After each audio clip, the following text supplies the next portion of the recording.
Ang traffic na kalbaryo sa araw-araw sa Metro Manila asahang lalala pa ngayong malapit na ang Pasko at pagsapit ng Christmas rush.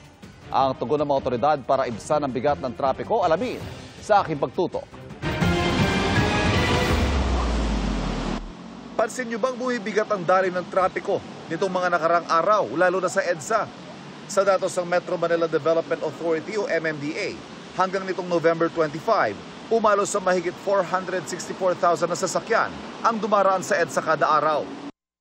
Posibleng bunsod daw ito ng maraming umuuwing balikbayan na magpapasko rito at mga maagang nagsimula sa kanilang Christmas shopping. Definitely, there will be an increase of volume of vehicles for the next few weeks. Yung mga traffic congestion or tinatawag natin mga bottleneck will be near the mall areas.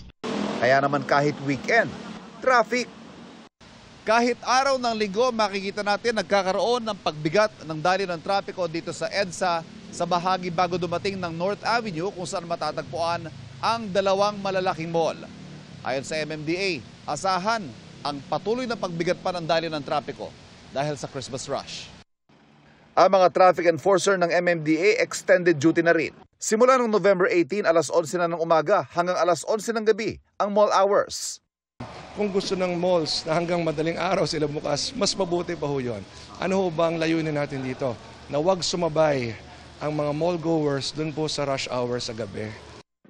Patuloy ang clearing operation sa mga LGU at MMDA sa Mabuhay Lane para walang sagabal sa alternatibong ruta ngayong mabigat ang volume sa EDSA. Pinatitiyak din ng Metro Manila Council na hindi maging sagabal sa daloy ng trapiko ang mga tiyangge.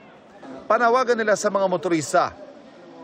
Kung tayo mismo mag-violate, tayo ang magiging dahilan ng traffic, tapos tayo rin magko-complain na napaka-traffic, mas mabuting sumunod po tayo sa batas trapiko. Paalala rin ng MMC lalo't sunod-sunod na ang mga Christmas party, huwag magmaneho ng nakainom.